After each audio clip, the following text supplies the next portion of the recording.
আল্লাহ আল্লাহ আল্লাহ আল্লাহ আল্লাহ আল্লাহ আল্লাহ লা ইলাহা ইল্লাল্লাহ মুহাম্মাদুর রাসূলুল্লাহ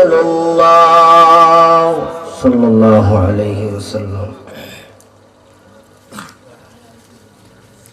ইজহারে হক পরিষদ বৃহত্তর ডিমাই কর্তৃক আয়োজিত আজকের এই তাফসিরুল কোরআন মাহফিলের সম্মানিত প্রধান অতিথি উস্তাজুল আসাতিজা পীরে কামিল আল্লামা অলিউর রহমান বর্ণবী সাহেব হুজুর তো আসছেন, আলহামদুলিল্লাহ।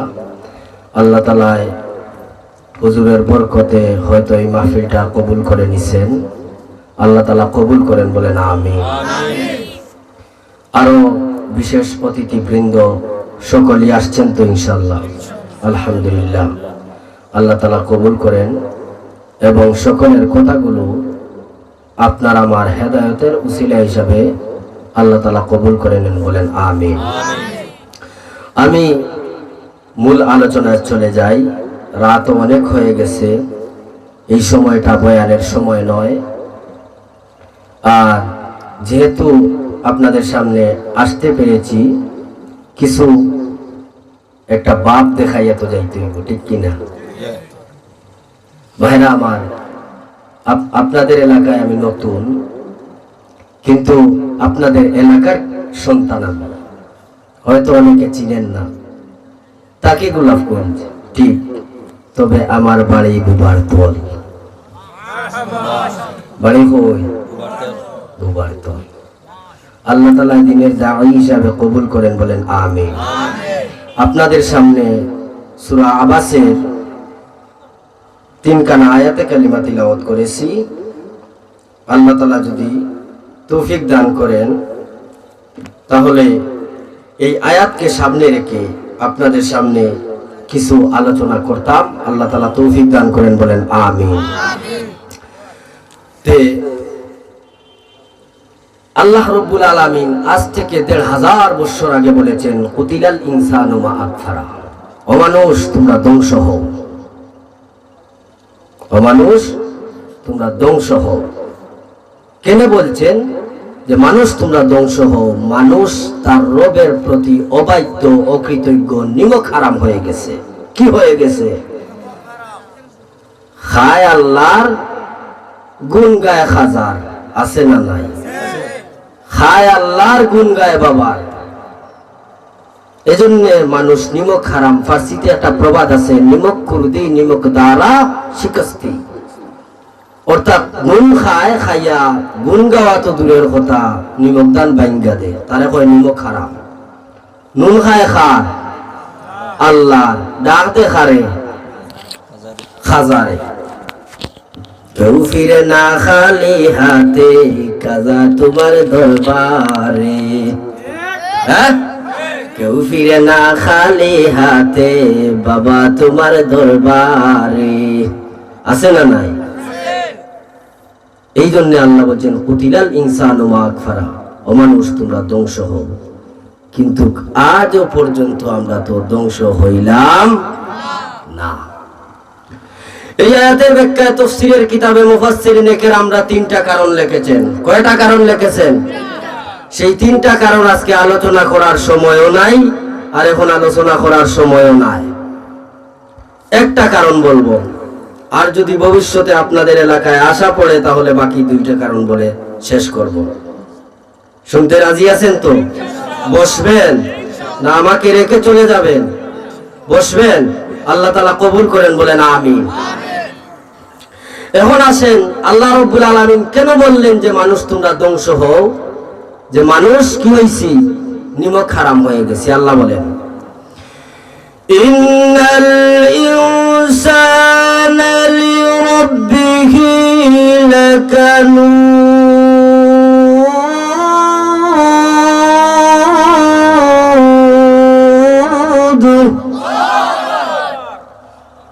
নিশ্চয় মানুষ তোমরা তোমার রবের প্রতি অবাধ্য, অকৃতজ্ঞ, নিমক হারাম।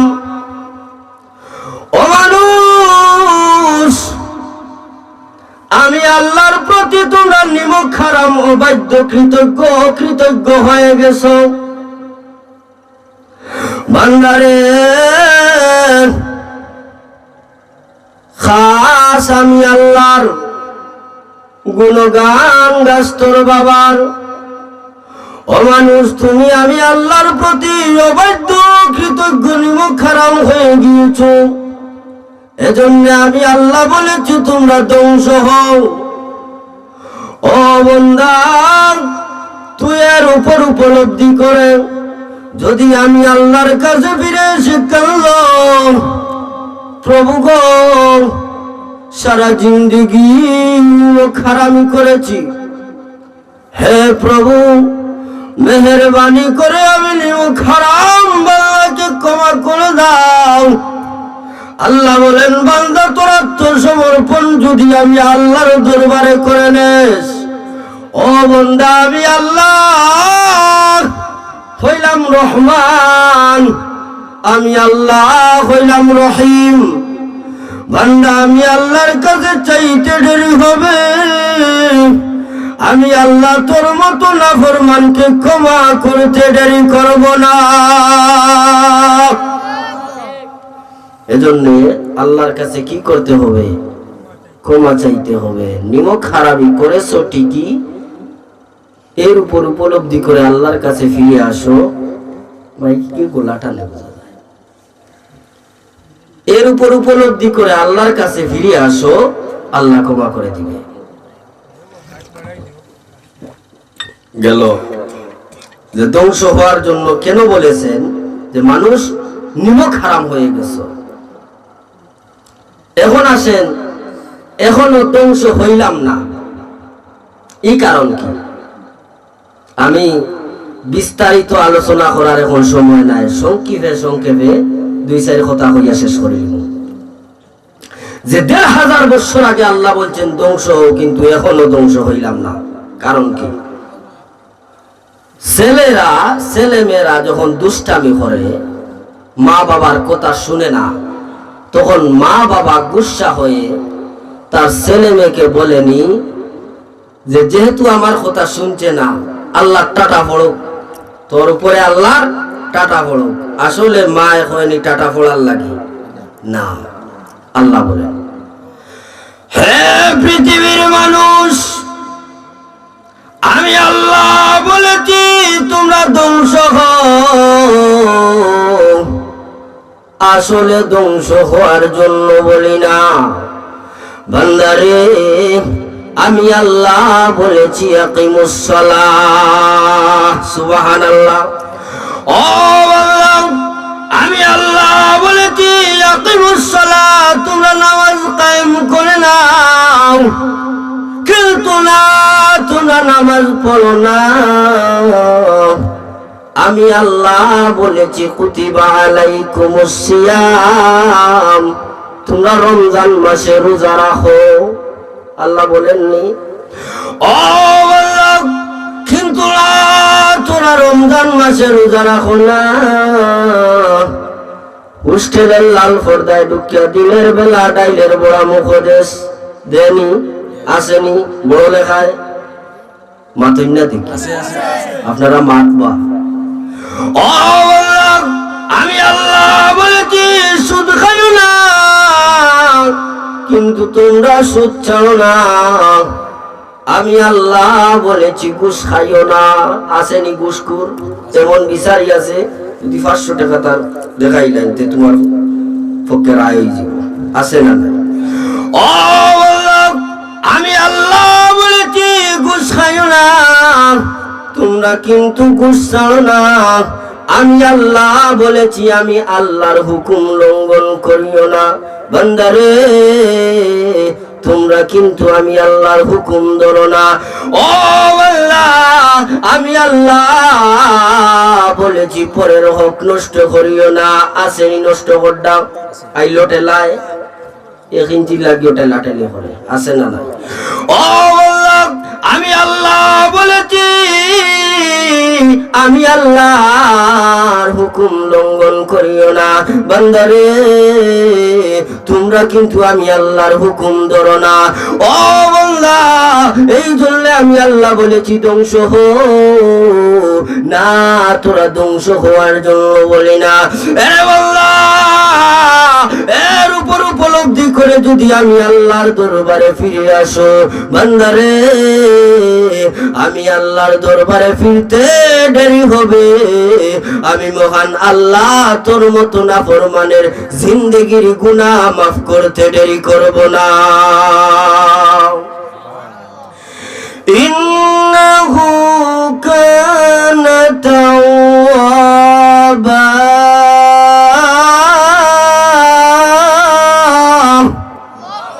আরো আওয়াজ দিয়া বলেন আল্লাহু আকবার।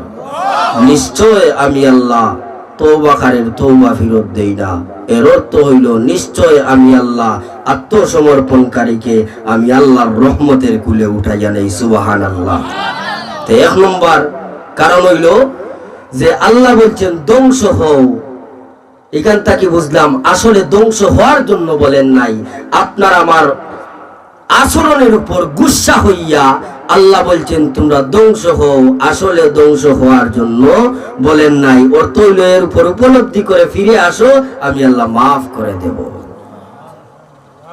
পারবেন তো আল্লাহর কাছে ফিরে আসতে? কোথায় যাবেন? বড় লেখায় আল্লাহর কাছে এখনই আত্মসমর্পণ করেন, মনে মনে আত্মসমর্পণ করেন যে আল্লাহ আপনি আমাকে দুনিয়াতে দিয়েছেন, আপনার নুন খাইয়া আপনার গুণ গাইতাম, কিন্তু আমি গুণ গাইয়ার হার বাবার। মুর্শিদে মুর্শিদে বহিলা গয়া আমার ঘুমাসে নাহানো ইহুনে, আমি ডাকি দয়াল মুর্শিদ কই রইলা গো মাশাআল্লাহ। আই হাই হাই হাই আছে না নাই? আল্লাহ বলেন লা তাখুযুহু সিনাতু ওয়ালা নাওম।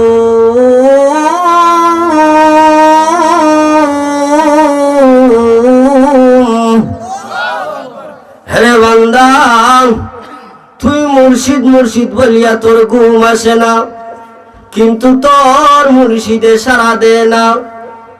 ও বান্দা, কিন্তু আমি আল্লাহ বান্দা বান্দা বলিয়া রাত দিন 24 ঘন্টার মধ্যে 1 সেকেন্ডও ঘুমাই না। আর বাড়ি গিয়া কইবা সুবহানাল্লাহ। ও বান্দা, তুই যে মুর্শিদ মুর্শিদ বলিয়া ঘুমাস না রে বান্দা, কিন্তু তোর মুর্শিদে তো সারা দে না। দেনি দে না। ও বান্দা, আমি আল্লাহ বান্দা বান্দা বলিয়া ঘুমাই না। কোন সময় বান্দা তুই মুসিবতে পড়ে যাবে আর আমি আল্লাহকে ডাক দিবে, আমি আল্লাহ ঘুমাইয়া গেলে তোকে কে মুসিবত থেকে উদ্ধার করবে? ও বান্দা, এই জন্য আমি মহান আল্লাহ রাত দিন 24 ঘন্টা 1 সেকেন্ডের জন্য ঘুমাই না। কোন সময় তুই ডাক দিবে আর আমি আল্লাহ যদি ঘুমাইয়া যাই, তোর ডাকে কে সাড়া দিবে রে বান্দা? এই জন্য আমি মহান আল্লাহ রাত দিন 24 ঘন্টা 1 সেকেন্ডের জন্য ঘুমাই না। ও বান্দা, তুই নিমক হারাম হইলে কেন? ডাক দিতে আমি আল্লাহকে, তুই বাবারে ডাকস কেন? কই ভাইছত বাবারে ডাকা? हर घड़ी देने को तैयार है, हर घड़ी देने को तैयार है, जो न मांगे उसे वो बेजार है। सुभान अल्लाह। ও বন্দা, কোন মুর্শিদর দরবার হোক, কোন শিল্পপতির দরবার হোক, যা গিয়া 1 বার সা 2 বার সা 3 বার কুল খালো তোকে তাড়িয়ে দিবে। হে বান্দা, আমি আল্লাহর কাছে চাও আমি আল্লাহর কাছে যত চাইবা আমি মহান আল্লাহ তোমার প্রতি তত সন্তুষ্ট হয়ে যাব। এই জন্য চাবো কার কাছে? আল্লাহর কাছে। গেল 1 নম্বর কারণ, যে আসলে আল্লাহ ধ্বংস হওয়ার জন্য বলেন নাই। 2 নম্বর কারণ অনেক লম্বা, সেটা বলার দরকার নাই। 3 নম্বর কারণে চলে যাই, যে আসলে 1 নম্বর কারণও বুঝলাম যে আল্লাহ তাআলা ধ্বংস হওয়ার জন্য বলেন নাই। সেম 2 নম্বর কারণ এইরকম, যে আসলে আল্লাহর জমিন থেকে আপনাকে আমাকে তাড়ানোর জন্য বলেন নাই।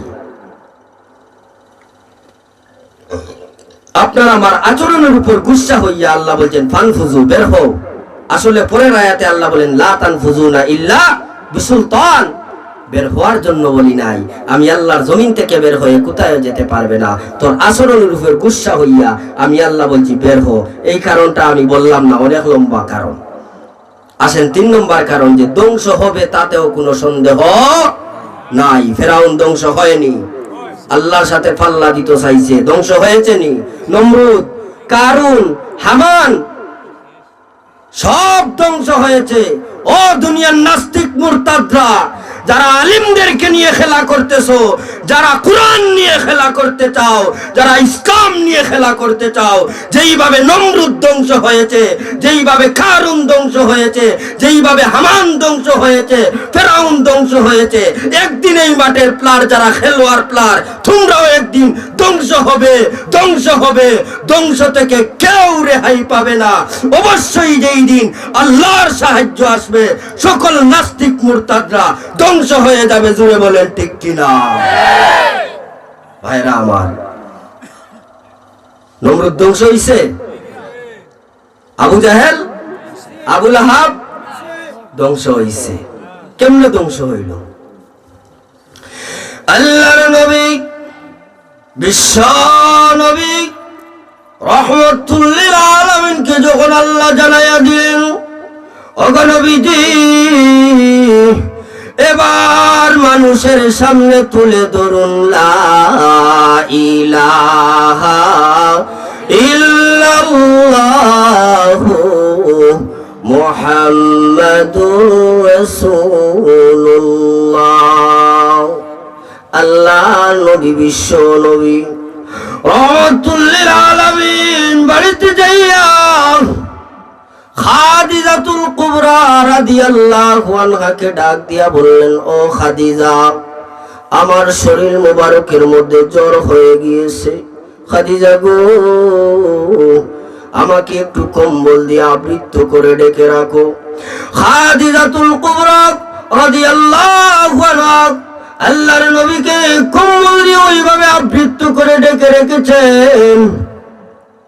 হঠাৎ করে খাদিজা বলেন, আমি শুনি আল্লাহর নবী গুনগুন আওয়াজ দিয়ে কাঁদতে আছে। স্বামী গো, আপনি কেন গুনগুন আওয়াজ দিয়ে কাঁদলেন? আপনার শরীর মোবারকে জ্বর হয়ে গিয়েছে, আপনাকে কম্বল দিয়ে আবৃত করে ডেকে রেখেছি। ও স্বামী, আপনি কেন গুনগুন আওয়াজ দিয়ে কাঁদলেন? আল্লাহর নবী রাহমাতুল লিল আলামিন ডাক দিয়ে বললেন, খাদিজা গো, তুমি জানো আমার মা নাই, বাবা নাই। সুবহানাল্লাহ। ও খাদিজা, তুমি জানো তুমি খাদিজা ছাড়া ওই পৃথিবীর জমিনে আমার আর কেউ নাই। আপন বলতে কেউ নাই। নিজের চাচা, আপন চাচা আবু জাহেল, আবু লাহাব। আমি জানি যখন তারার সামনে হকের আওয়াজটা উঠাইয়া ধরমু, তখন তারা বাদ ভাইব। কিলা হইতামনি, হইতামনি। এদিন আমার এলাকাত আমার এক চাচায় জিকার করলা, নূর মাটি লইয়া মাইল লাগছে এলাকাত। তোমার চাচায় জিকার করলা, এক চাচায় জিকার করলা, ও বামুল্লা বেটা বলে কি তার চাচা বলে খোঁজাই নেব, তুমি খোঁজাই নবী নূরের তৈরি না মাটির তৈরি? এখন আমি কইলাম, ও বা চাচা, এখন দেখলাম আমি যদি সঠিক জবাব দেওয়ার যাই, কুল ইন্নামা আনা বাশারুম মিসলুকুম। অন্য আয়াতে আল্লাহ বলেন ওয়ালাইন আতাতুম বাশারাম মিসলাকুম ইন্নাকুম ইযাল্লা খাসিরুন।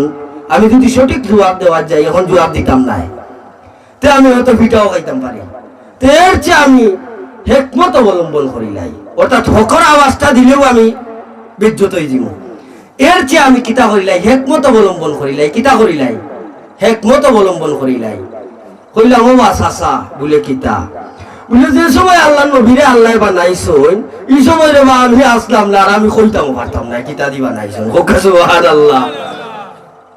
যে সময় আল্লাহ নবীরে বানাইছেন এই সময় আমি আসলাম না, আর আমি কইতাম পারতাম না কিতা দি। কইলা রে বেটা বড় শিয়ান তুই, তো আল্লাহ নবী ওলা হয়। সাইয়া দেখলা আমার চাচার সামনে যখন আমি হকের আওয়াজটা উঠাইয়া ধরবো, তখন আমারে পিটাও দিতে পারে। ও খাদিজা, তুমি জানো আমার মা নাই, বাবা নাই, ভাই বোন কেউ নাই। তুমি খাদিজা ছাড়া আমার এই পৃথিবীর জমিনে আপন বলতে আর কেউ নাই। খাদিজা গো, আয়ের পরেও মহান আল্লাহ আজ থেকে তামাম পৃথিবীর উম্মতের দায়িত্ব আমি মুহাম্মদের মাথার উপরে চাপায়া দিয়েছে। অগণবিধি এতটুকু প্রমাণে আমি বুঝতে পারি না, আরো একটু খুলে বলেন না কেন? আল্লাহর নবী তখন ডাক দিয়া বললেন, খাদিজা গো, আজ থেকে মহান আল্লাহ বলেছে এক আল্লাহ সমস্ত উম্মতের সামনে এক আল্লাহ তুলে ধরার জন্য। খাদিজাতুল কুবরা রাদিয়াল্লাহু আনহা ডাক দিয়া বললেন, স্বামী গো, আমি জানি আপনার মতো উত্তম চরিত্রের লোকটাই হবে আখিরি জামানার পয়গম্বর। আরো আসতে হই। আমি জানি আপনি আখিরি জামানার পয়গম্বর। কোন দিন জানি আপনার নবুয়তি জাহির হবে, এই অপেক্ষায় আমি অপেক্ষিত ছিলাম। ওগো নবীজি, আপনার কোনো চিন্তার কারণ নাই, আপনার কোনো টেনশনের কারণ নাই। সর্বপ্রথম আমি খাদিজা আপনার হাতে হাত রেখে জবানে পড়ে নিলাম লা ইলাহা ইল্লাল্লাহু মুহাম্মাদুর রাসূলুল্লাহ। এমনি আল্লাহর নবী, বিশ্ব নবী, রাহমাতুল লিল আলামিন কম্বল সরাইয়া দৌড় দিয়ে যাইয়া উষা টিলার উপরে একটি লাল রঙের কাপড় টানালেন। সুবহানাল্লাহ। ওই লাল রঙের কাপড় দেইকা মক্কার কাফের বেঈমানরা আবু জাহেল, আবু লাহাব, উতবা, সাইবা সহ সকল টিলার নিকটে যাইয়া হাজির হয়েছে। কারণ তৎকালীন যুগে যেই জায়গায় দেখা গেছে লাল কাপড় টাঙ্গাই, নিশ্চয়ই নখে মুসিবত পড়ছে। সবাই দৌড়াইয়ে যায়। আবু জাহেল, আবু লাহাব, উতবা, সাইবা তাকায় দেখে গো, তাদের বাতিজা মুহাম্মদ সেই টিলার উপরে। আবু জাহেল ডাক দিয়ে বলে, বাতিজা মুহাম্মদ, কি অসুবিধার মধ্যে পড়েছো? তুমি কি মুসিবতে পড়েছো? তোমাকে কি সহ্য করতে পারি গো? আল্লাহর নবী তখন ডাক দিয়া বললেন, ও চাচা আবু জাহেল, ও চাচা আবু লাহাব, আমি কি মুসিবতে পড়েছি বলবো নি? বলে ফেলো। আমি যদি এখন বলি গো, টিলার পূর্ব সাইডে আপনাদের দুশমনরা আছে, কোন সময় আপনাদের উপর হামলা করবে, আপনারা আমার কথাটা বিশ্বাস করবেন নি? বলে অফকোর্স। কারণ কি? কারণ হইল আজ থেকে 40 বছর হয়ে গেল তোমার সঙ্গে উঠা বসা চলাফেরা, কিন্তু আসমানের মালিকের কসম খেয়ে বলি, একদিনও তুমি ভাতিজা মুহাম্মদের কণ্ঠে মিথ্যা কথা বলতে শুনি না। একটু জিকির করুন, লা ইলাহা ইল্লাল্লাহ, জোরে লা ইলাহা, আওয়াজ দেন, লা ইলাহা ইল্লাল্লাহ, লা ইলাহা ইল্লাল্লাহু মুহাম্মাদুর রাসূলুল্লাহ। ও ভাতিজা মুহাম্মদ, দুইটা কারণে তোমার কথাটা বিশ্বাস করি। এক নম্বর কারণ হইল 40 বছর হয়ে গেল গো তোমার সঙ্গে উঠা বসা, কিন্তু একদিনও তোমার কণ্ঠে মিথ্যা বলতে শুনি না। ও মুহাম্মদ, দুই নম্বর কারণ হলো তুমি টিলার উপরে, উপর থেকে চতুর্দিক দেখা যায়, কিন্তু নিচ থেকে একদিক দেখা গেলে অন্য দিক দেখা যায় না। হেরে ভাতিজা, তুমি তো টিলার উপরে, তুমি চতুর্দিক দেখতেছো, কিন্তু আমরা একদিক দেখতেছি, অন্য দিক দেখি না, এই জন্য তোমার কথা বিশ্বাস করি। তাহলে আপনাদের জবানে বলেছেন আমার কণ্ঠে 40 বছরের ভিতরে দিনও মিথ্যা বলতে শুনেন না, তাহলে আল্লাহর কসম আপনাদের সামনে আজকে যেই আওয়াজটা উঠাইয়া ধরব, খোদার কসম সেই আওয়াজটাও মিথ্যা হবে না।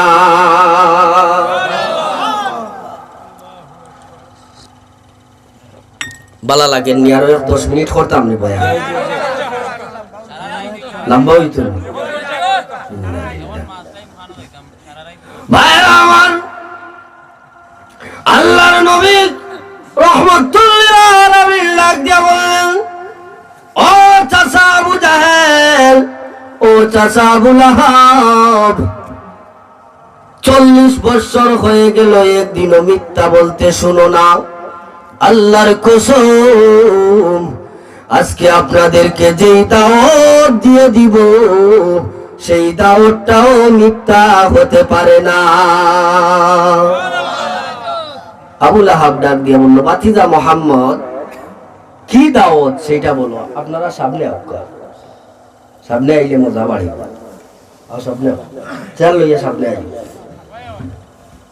ঘরে বইয়া লাভ নাই, কথা কই না ভাইরা আমার। আবু লাহাব ডাক দিয়ে বলল, ভাতিজা মুহাম্মদ, কি এমন আওয়াজ সেইটা একটু বলে শোনাও না। আল্লাহর নবী ডাক দিয়া বললেন, চাচা গো,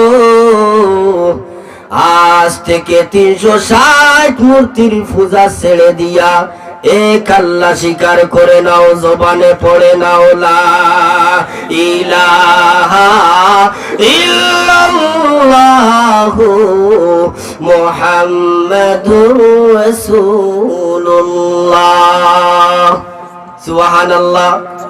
এমনি আবু লাহাব ডাক দিয়ে বলল, তাব্বান লাকা লিহাযা জামাতানা, তাব্বান লাকা ইয়া মুহাম্মদ, ও মুহাম্মদ, আলিহাযা জামাতানা, ও মুহাম্মদ তুমি ধ্বংস হয়ে যাও। আরো আস্তে কন্যা বাড়ি যাইয়া বলবেন, হইল তাব্বান লাকা ইয়া মুহাম্মদ, ও মুহাম্মদ তুমি ধ্বংস হয়ে যাও। আলিহাযা জামাতানা, এই জন্য কি আমাদেরকে এখানে একত্রিত করেছো? যেই মাত্র আবু লাহাব দুনো হাতে পাথর নিয়ে আল্লাহর নবীর উপরে আঘাত করার জন্য আসলো, আর বলল, রে ভাতিজা, এই জন্য কি আমাদেরকে এখানে একত্রিত করেছো? তুমি ধ্বংস হয়ে যাও। এবার আপনারা প্রশ্নের জবাব দেন, ধ্বংসের মালিক কে? ধ্বংস দেওয়ার মালিক কে? আল্লাহ। বাঁচাইবার মালিক কে? আল্লাহ। যেই মাত্র আবু লাহাব বলল, তাব্বান লাকা ইয়া মুহাম্মদ আলিহাযা জামাতানা, তুমি ধ্বংস হয়ে যাও, এজন্য কি আমাদেরকে এখানে একত্রিত করেছো? আল্লাহ রাব্বুল আলামিন সঙ্গে সঙ্গে গজব নাজিল করছেন, বলেন সুবহানাল্লাহ। আল্লাহ ডাক দিয়া বলেন, ওগো নবীজি, না, আপনার কোনো চিন্তার কারণ নাই, আপনার কোনো টেনশনের কারণ নাই। নবী গো, ধ্বংস দেওয়া না দেওয়া এটা কার ব্যাপার? ওগো নবীজি, ধ্বংসর বেলায় বোঝা যাবে খে মাঠো কত বিল খেলতে পারে। সুবহানাল্লাহ। আওয়াজ দেন না দেখি। মাঠো আও, খেলা হবে। মাঠে নামলে বুঝবেন খার খেলা কতটুকু, ঠিক কিনা? মিস্টার আবু জাহেল বলেছিল, আবুল আহাব বলেছিল, আও মোহাম্মদ মাঠো আও খেলমু। বাদে দেখা গেছে খেলা কেমন হইছে। কথা হইন না? আরো আওয়াজ দিয়া বলেন ঠিক কিনা? আল্লাহ রাব্বুল আলামিন বলেন, ওগো নবীজি, আপনার কোনো চিন্তার কারণ নাই, আপনার কোনো টেনশনের কারণ নাই। ওগো নবীজি, ধ্বংসর বেলায় বোঝা যাবে কার উপরে ধ্বংস হয়। ওগো নবীজি, আমি আল্লাহ জানাইয়া দিলাম, তাব্বাত ইয়াদা আবি লাহাবিন ওয়া তাব। সুবহানাল্লাহ। তাব্বাত ইয়াদা আবি লাহাব, আবু লাহাবের দুনো হাত ধ্বংস হোক। আওয়াজ দিয়া বলেন না সুবহানাল্লাহ। আবু লাহাবের দুনো হাত ধ্বংস হোক মানে কি তার ডাইন হাত বাম হাত নেই? বলে জি না, ডান হাত বাম হাত নয়, গোটা আবু লাহাব ধ্বংস হোক। গোটা আবু লাহাব বলতে কি বুঝো? কিয়ামতের আগ পর্যন্ত আবু লাহাব, আবু জাহেলের দালাল যারা আসবে এদেরকেও লগে লাগাইয়া আল্লাহ বলছেন গোটা আবু লাহাব ধ্বংস হোক। ওয়াতাব্বা, ধ্বংস হয়ে গিয়েছে। মা গুনা আনহু মালুহু ওয়া মা কাসাব। আবু লাহাবের মাল, ধন সম্পদ, টাকা পয়সা কিছুই, গাড়ি বাড়ি কিছুই কাজে আসে না, আসবেও না। সায়াসলা নারান যাতা লাহাবিন ওয়া ইমরাআতু, আবু লাহাব এবং তার স্ত্রী শিকাবিহীন দুজন জাহান্নামের আগুনে প্রবেশ করুক। আবু লাহাবের স্ত্রী উম্মে জামিল, উনার কথা আল্লাহ কেন উল্লেখ করেছেন জানোনি? উম্মে জামিল হাম্মালাতাল হাতাব, হাম্মালাতুন মানে হইছে বহন করনেওয়ালি। হাতাবা শব্দের অর্থ দুইটা ব্যাখ্যার সাথে মিল রেখে করা হয়েছে। একটা হইলো লাকড়ি আর আরেকটা হইলো সুকলকুরি। আসেননি সুকলকুর? একটা হইলো লাকড়ি আর একটা হইলো সুকলকুরি। আল্লাহ রাব্বুল আলামিন বলেন, ও পৃথিবীর মানুষ, আবু লাহাবের স্ত্রী উম্মে জামিলের কথা কেন উল্লেখ করা হয়েছে জানোনি? উম্মে জামিল মানুষের ঘরে ঘরে যাইয়া বলে, তোমরা কে কোথায় আসো রে? মুহাম্মদ আমার ভাতিজা, তার বিষয়ে ভালো করে আমি জানি, তার কাছে তোমরা যাইও না, সে একটা পাগল, তার কাছে তোমরা যাইও না। আল্লাহর নবীকে যখন পাগল পাগল বলে তহমত দেওয়া হয় আর ঘরে ঘরে যাইয়া আল্লাহর নবীর বিষয় অপপ্রচার করা হয়, আল্লাহর নবী ডাক দিয়া বললেন, প্রভু গো, আমার বিষয় নিয়ে আমার চাচি উম্মে জামিল এবং আমার চাচা আবু জাহেল, আবু লাহাব আমার বিষয় নিয়ে অপপ্রচার করতেছে। আল্লাহ ডাক দিয়া বললেন, নবী গো, আপনার কোনো চিন্তার কারণ নাই, আপনার কোনো টেনশনের কারণ নাই। ইমানদারদের সাহায্যকারী স্বয়ং আমি মহান আল্লাহ। ওগো নবীজি, হেদায়েতের মালিক আমি আল্লাহ, হেদায়েত থেকে বঞ্চিত করার মালিকও আমি আল্লাহ, দুনিয়ার কারো হাতে দেই না। ওগো নবীজি, পাগল বলে অপপ্রচার করে না কেন? যেই মাত্র মক্কার কাফির বেঈমানরা তাকায়া দেখে নেতা নেত্রীরা মুহাম্মদ নামক পাগলের বিরুদ্ধে মাঠে ময়দানে কাজ আরম্ভ করে দিয়েছে, মুহাম্মদ একটা পাগল, তার কাছে তোমরা যাইও না। এখন যদি আমার বিষয় নিয়ে আমরা মন্ত্রী সাহেব শাহাবুদ্দিন যদি মাঠ অপপ্রচার আরম্ভ করেন যে এই বেটা একটা পাগল, আপনারা পাগল দেখার লাগি যাইবানি? অবশ্যই যাইবা। কারণ কিতা বলে আমরা বড় লেখা জুড়ি সহ মিলাইয়া সব চাইতে বড় একজন লিডার তাই নামছেন ই বেটার বিরুদ্ধে, তো ই বেটাও সাধারণ পাগল না, হেও মনে হয় পাগলের লিডার। সুবহানাল্লাহ। মক্কার কাফির বেঈমান না বলে যেই মাত্র তাকায় দেখে নেতা নেত্রীরা মোহাম্মদ নামক পাগলের বিরুদ্ধে মাঠে ময়দানে কাজ করেছে। ও মক্কার বেঈমান, ও মক্কার কাফির বেঈমানরা, যেহেতু এই পাগলের বিরুদ্ধে নেতা নেত্রীরা ময়দানে কাজ আরম্ভ করে দিয়েছে, তাহলে এই পাগলটা আসলে ছোট পাগল হবে না, পাগলটা অনেক বড় পাগল। চলো পাগলটা দেখে আসি। সুবহানাল্লাহ।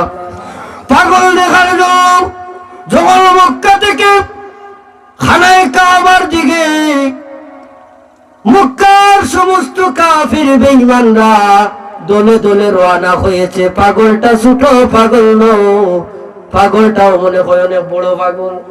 চলো পাগলটা দেখে আসি। মক্কার বেঈমানরা বলে যেই মাত্র খানায়ে কাবার সামনে গিয়েছি এমনি তাকায়া দেখি এত সুন্দর চেহারার মানুষটা, আহারে সুবহানাল্লাহ, এত সুন্দর চেহারার মানুষটা যার চেহারার আলোতে খানায়ে কাবার দেওয়াল পর্যন্ত আলোকিত হয়ে গিয়েছে। আবার দাঁড়াইয়া দাঁড়াইয়া কি যেন পড়তে আসে, কি যেন পড়ে, যেই পড়াটা আমরা আর কোনোদিন শুনি না। এত মধুর পড়া পড়তেছে। আসলে উনি ছোট পাগল না, আসলে উনি পাগল না। এত সুন্দর চেহারার লোক কোনোদিন পাগল হতে পারে না, যার এত সুন্দর নুরানি চেহারা। সুবহানাল্লাহ।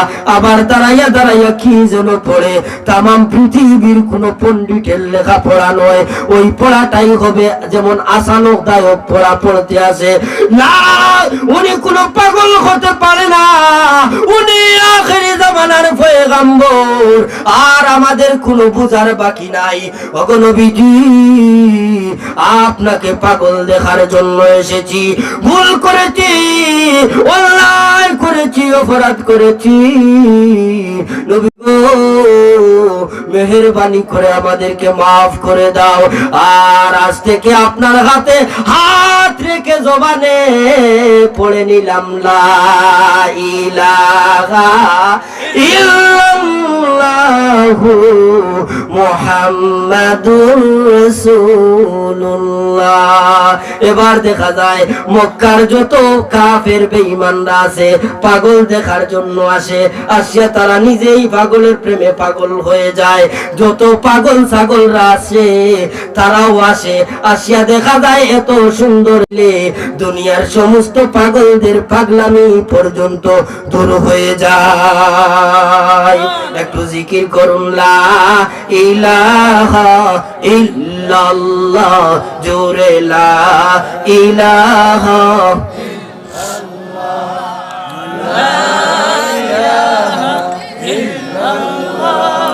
আসমান জমিন গায়রুল্লাহ, পাহাড় পর্বত গায়রুল্লাহ, মাজার বাজার গায়রুল্লাহ, নাই কোনো মাবুদ আল্লাহ ছাড়া, পড়লা ইলাহা ইল্লাল্লাহ, জোরে লা ইলাহা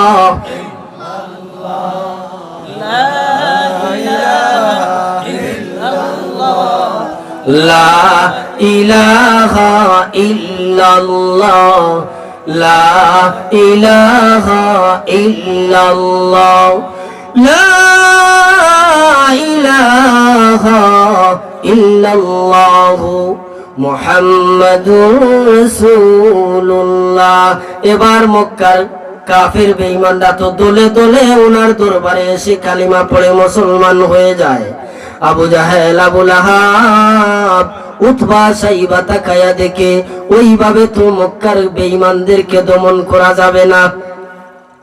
অপপ্রচার করলাম পাগল বলে, পাগল দেখার জন্য যায়, যাইয়া মুহাম্মদের কালিমা পড়ে মুহাম্মদের ধর্মের অন্তর্ভুক্ত হয়ে যায়। তাহলে এবার চলেন আর একটা তহমত দেই। তহমত দেয়নি আলী মখলুর উপরে, ইমাম সাহেব মখলুর উপরে দেয়নি, উদাও কয়ে তার ফুরিয়ে নিছে হয়নি? না না, ইমাম সাহেবের বিরুদ্ধে আর কেউর বিরুদ্ধে ভারেন না। ইমাম সাহেবের লোকে ভাড়াইতে কুন্টাইতে বড় আরাম পায় না, আছে না নাই? এরকম সমাজ আছে না নাই? খোদার কসম, একজন ইমাম সাহেবের বিরুদ্ধে আপনার ষড়যন্ত্র হয় না, শেষ পর্যন্ত পৌঁছে যায় স্বয়ং আল্লাহর নবীর বিরুদ্ধে আপনার ষড়যন্ত্র। আপনার মতো নাফরমানের কিয়ামতের ময়দানে আল্লাহর নবী শাফায়াত করবে না। কথা বলেন না ঠিক কিনা? ইমাম সাহেবের ফিসে আর কোনটাই পায়নি, কোনটাই পায়নি। মাদ্রাসার হুজুরের ফিসে কোনটা কোনটি করবায় না। ইটা বহুত পাল খাইয়া ইটা কোথাও কম হইয়া হাদে হইয়া অনেক কষ্টের কারণে হইয়া জিন্দেগিতে নামাজ পড়ে না, নাস্তিক মার্কা মুসলমান হয়ে আছে, আর সে আসিয়া ইমাম সাহেবের পিছে কোনটায় আছে না নাই? যার কাছে বন বাগনির চিন্তা হয় না, সে ইমাম সাহেবের দুষ্টুকায়। এইরকম হবে না তো ইনশাআল্লাহ। আল্লাহ কবুল করেন বলেন আমিন। এবার দেখা যায় আল্লাহ নবীর বিষয় নিয়ে অপপ্রচার করিয়াও হয় না। মুহাম্মদের দরবারে সমস্ত বেঈমানরা দলে দলে হাজির হইয়া কালিমা গ্রহণ করে নেন। এবার কি করা যায়? তহমত দেওয়া হয় যে মুহাম্মদ একটা জাদুকর, জাদুকর বলে তহমত দিল। এবার আসেন তার জাদু মন্ত্র বন্ধ করার জন্য এমন দেশ থেকে বিশ্ব কুখ্যাত জাদুঘর জামাত নামক জাদুঘরকে ভাড়া করে আনা হয়েছে। সংক্ষেপে সংক্ষেপে হইয়ার সময়ও শেষ হয়ে যায়, 12:30 হয়ে যায়, আর বেশ সময় আলোচনা করতাম নাই। ভাইরা আমার, যেই মাত্র তাকায়া দেখলো যে মুহাম্মদের জাদু মন্ত্র বন্ধ করা, মুহাম্মদের পাগলামির বিষয় নিয়ে অপপ্রচার করিয়া সম্ভব হইল না, এখন কি করা যায়? বলে মুহাম্মদের উপর একটা তকমত দেও। কি তকমত? সে একটা জাদুঘর, তার জাদু মন্ত্র বন্ধ করার জন্য এমন দেশ থেকে বিশ্ব কুখ্যাত জাদুঘর জামাত নামক জাদুঘর ভাড়া করে আনা হয়েছে। ও জামাত, তুমি মুহাম্মদের জাদু মন্ত্র বন্ধ করো। জামাত ডাক দিয়া বল, ও আবু জাহেল, ও আবু লাহাব, তাহলে মুহাম্মদ নামক জাদুঘরকে আমার সামনে হাজির করে দাও। সুবহানাল্লাহ। আবু জাহেল ডাক দিয়া বলল, রে বাতিজা মুহাম্মদ, তোমার জাদু মন্ত্র বন্ধ করার জন্য বিশ্ব কুখ্যাত জাদুঘর জামাত নামক জাদুঘরকে হাজির করেছি, চলো তার সামনে চলে আসো। আল্লাহর নবী রাজি হয়ে গেলেন। কারণ কি? কারণ ইমানদারদের সাহায্য কে করবে? আল্লাহর নবী জানেন আমার সাহায্য মহান আল্লাহ আমাকে করবে। সুবহানাল্লাহ। আল্লাহর নবী আস্তে আস্তে জামাত নামক জাদুঘরের সামনে আসতেছেন। জামাত নামক জাদুঘর ওইভাবে চেয়ারে বসা ছিল। আল্লাহর নবীকে যখন দূর থেকে দেখে, এত সুন্দর নুরানির চেহারা, এত সুন্দর চেহারার লোক, এত সুন্দর চেহারার লোক কোন জাদুঘরের লোক মনে হয় না। আল্লাহর নবী বলেন, যে জামাত ডাক দিয়া বলেন, পৃথিবীর মানুষেরা রে, আমি যেই মাত্র দূর থেকে আল্লাহর নবীর চেহারার দিকে তাকাইছি, আমি বিশ্ব কুখ্যাত জাদুঘর, আমি জামাত নামক জাদুঘরের অন্তরে ভয়ে যেমন কম্পন সৃষ্টি হয়ে গিয়েছে। হায় রে হা, আল্লাহ আল্লাহর নবীর মাঝে এত কেরামতি আল্লাহ দান করেছিলেন, এত সৌন্দর্য দান করেছিলেন। আজকে সেই নবীর সুন্নত মানো না। আমার পূর্বে হুজুর মনোয়ার হোসেন মাহমুদি ভাই অনেক গুরুত্বপূর্ণ আলোচনা করছে, সুন্নি দাবি করো কিন্তু সুন্নত মানো না। হায় রে হায়। জামাত ডাক দিয়া বলে, যেই মাত্র আল্লাহর নবী রহমাতুল লিল আলামিন আমি ওই জামাত নামক জাদুঘরের সামনে হাজির হয়ে গেলেন। আমি জামাত বয়ে মোহাম্মদকে আমার চেয়ারটাও ছেড়ে দিয়েছি। জামাত নামক জাদুঘর চেয়ার থেকে উঠে বসে আল্লাহর নবী যেই মাত্র জামাতের সামনে হাজির হয়েছেন, জামাত নামক জাদুঘর চেয়ার থেকে উঠে বলল, ও মোহাম্মদ ইজলিস, ইয়া মোহাম্মদ, তুমি বসে যাও। আল্লাহর নবী বললেন, আপনি বসেন। আল্লাহর নবী অন্য চেয়ারে বসে গেলেন। এবার জামাত ডাক দিয়া বলল, ও মোহাম্মদ, তুমি নাকি একজন জাদুঘর হয়ে গেছো। তোমার জাদু মন্ত্রের পিছনে সমস্ত মক্কার মানুষরা ছুটেছে, তোমার লাইনে যাইতেছে। ও মোহাম্মদ, একটু তোমার জাদু মন্ত্রের বাণীগুলা আমাকে পড়িয়া শোনাও না কেন? আমি শুনতে পারি তুমি এত বড় জাদুঘর কেমনে হইলা, কোন মন্ত্র পড়ো আর তোমার লাইনে মানুষ চলে যায়? আল্লাহর নবী শুরু করলেন আল্লাহর মহান কালাম।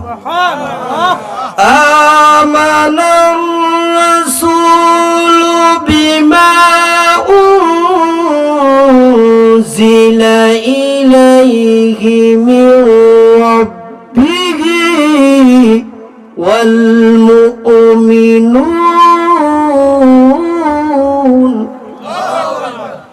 কুল্লুন আমানা বিল্লাহি ওয়া মালাইকাতিহি ওয়া কুতুবিহি ওয়া রুসুলিহি লা নুফাররিকু বাইনা আহাদিম মির রুসুলিহি। আল্লাহু আকবার। وقالوا سمعنا وأطعنا غفرانك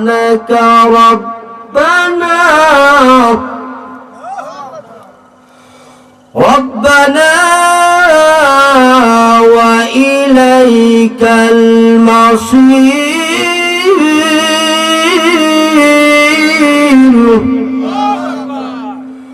وقالوا سمعنا وأطعنا غفرانك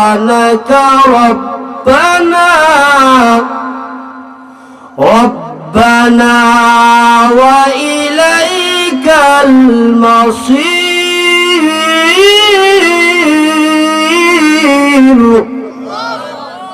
আহা, জামাত নামক জাদুঘরের দুই গাল বেয়ে বেয়ে পানি ছুটে গিয়েছে। আরো আওয়াজ দিয়া বলেন না সুবহানাল্লাহ।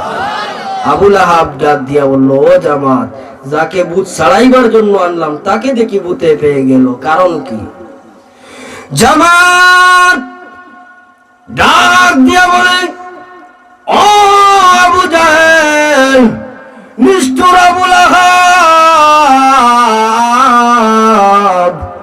কার সামনে তোমরা আমাকে হাজির করেছো?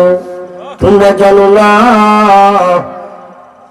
আরে এত মধুর বাণী, ওই বাণীটা কোনো জাদু মন্ত্রের বাণী নয়।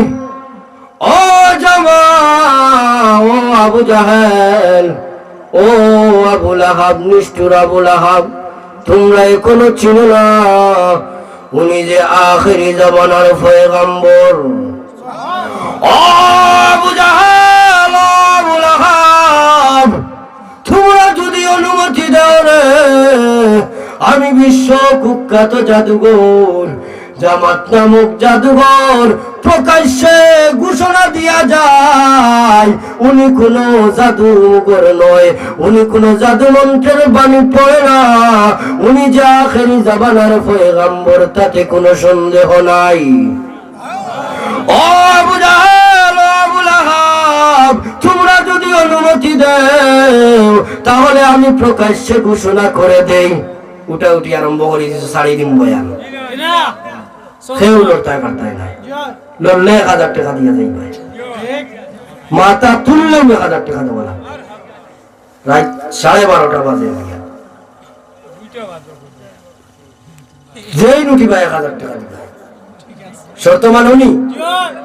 বয়ান হইতো নি, হইতো নি, খেলা হইতো নি। আল্লাহ কবুল করেন বলে না আমি। ভাইরা আমার, কোন কমিটির লোক যাই আগে আপনি আপকা ভাইরা আমার, যেই মাত্র জামাত ওই কথা বলল যে তুমি যদি অনুমতি দাও তাহলে আমি প্রকাশ্যে ঘোষণা দিয়ে যাই উনি আখেরি জামানার পয়গম্বর। সেক্রেটারি সাহেব হুজুর কই ঘুমাই না, তাহাজ্জুদ পড়িতে ঘুমো মারি দিতে। ভাইরা আমার, জামাত নামক জাদুঘরের কথা শুনিয়া আবু জাহেল আবু লাহাব বলল, না, ঘোষণার কোনো প্রয়োজন নাই, তোমাকে এই জন্য আনা হয় না। জামাত নামক জাদুঘর ডাক দিয়া বলল, রে আবু জাহেল আবু লাহাব, তোমরা মানো কিংবা না মানো, আমি আল্লাহর কসম আমি ওনার ধর্মে রূপান্তরিত হয়ে যাব।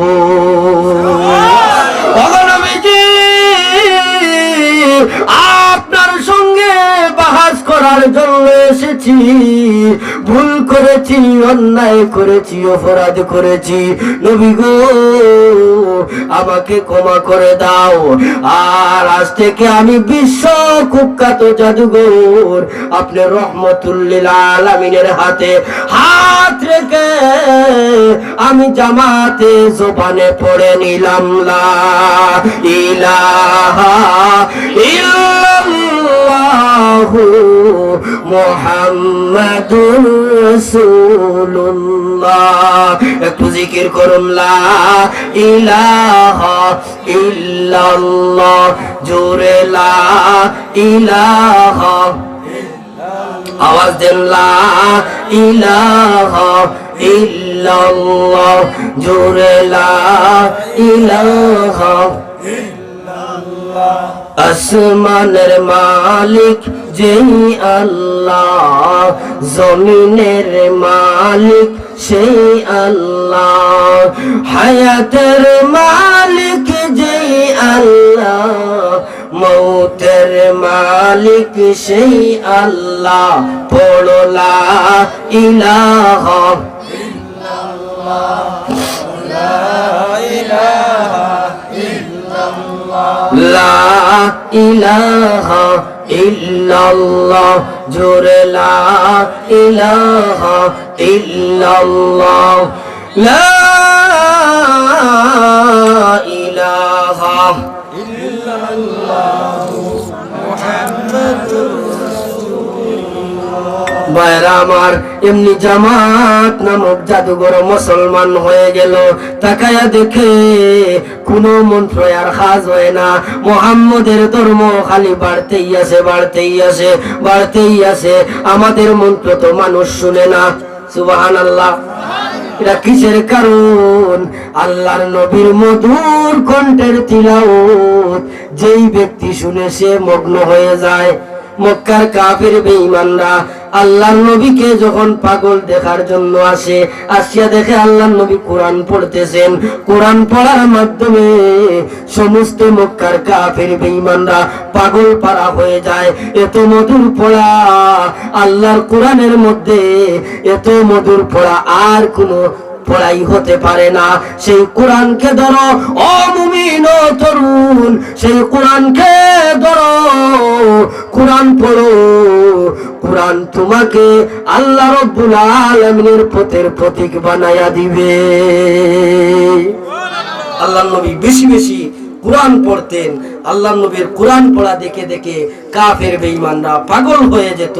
আল্লাহর নবী রহমতুল্লিল আলামিন যে সময় এখনো নবুয়তি প্রকাশ করেন না, তখন হযরত খলিফাতুল মুসলিমিন ওমর রাদিয়াল্লাহু তাআলা আনহু থেকে এক রওয়ায়াত আইছে যে খলিফাতুল মুসলিমিন বলেন, আল্লাহর নবীর পড়ার মধ্যে এত মধুর পড়া ছিল, যেই পড়া শুনিয়া আমি খলিফাতুল মুসলিমিন পর্যন্ত মুসলমান হয়ে গেছি।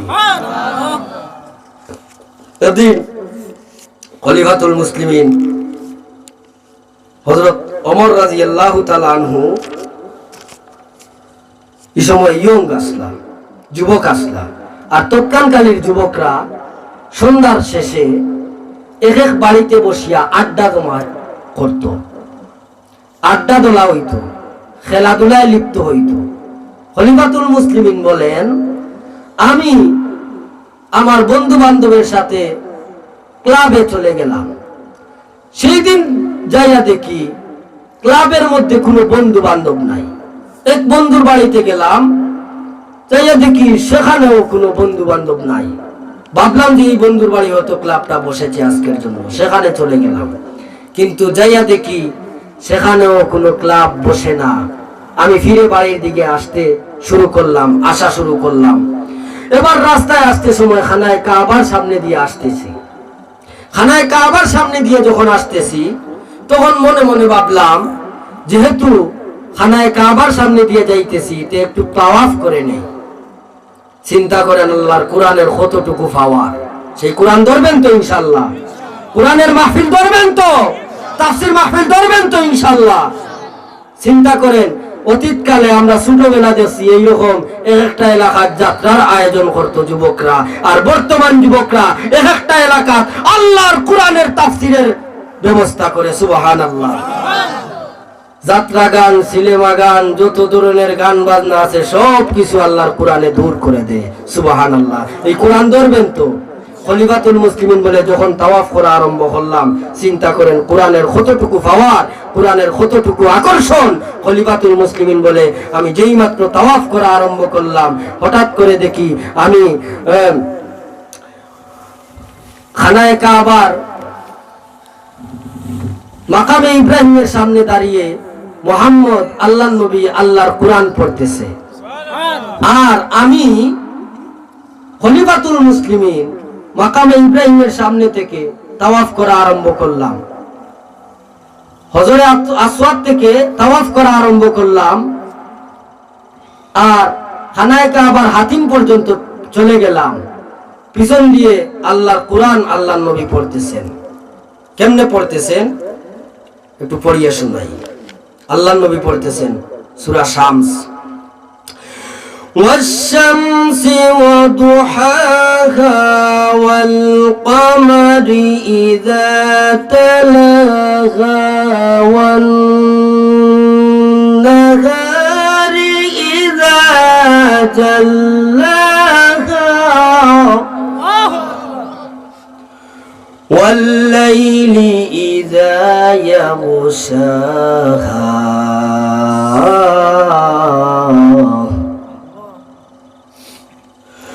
والليل إذا يغشاها والسماء وما بناها। আহা, আল্লাহর নবী খানায়ে কাবার সামনে দাঁড়াইয়া কোরআন পড়তেছে। খলিফাতুল মুসলিমিন বলে, হে পৃথিবীর মানুষ, যেই মাত্র আমি হজরে আসওয়াদ থেকে তাওয়াফ করা আরম্ভ করেছি, খানায়ে কাবার হাতিম পর্যন্ত পৌঁছে গিয়েছি, আমার মন বলে, ও ওমর, আর সামন দিকে যাইস না, একটু দাঁড়াইয়া মহান আল্লাহর কোরআনের তিলাওয়াতটা শুনে নে। আমি চাই সামনে দিয়ে যাওয়ার জন্য, কিন্তু আমার মন বোঝে না, মন বলে পিছনে ফির। ও ওমর, আর সামনের দিকে যাইস না, আল্লাহর কোরআন একটু পড়ে একটু শুনে নে। আমি যত চেষ্টা করি না কেন আর সামন দিকে যাই না। খানায়ে কাবার হাতিমের সামন থেকে আবার পিছপা হয়ে গেলাম, পিছন দিকে ফিরে গেলাম। হজরে আসওয়াদের সামনে আসিয়া খানায়ে কাবার গিলাফের ভিতরে ঢুকে গেলাম। সুবহানাল্লাহ। আল্লাহর কসমকে বলি, যতক্ষণ আল্লাহর নবী মাকামে ইব্রাহিমের সামনে দাঁড়িয়ে আল্লাহর কোরআন পড়ছে, ততক্ষণ পর্যন্ত আমি অমর।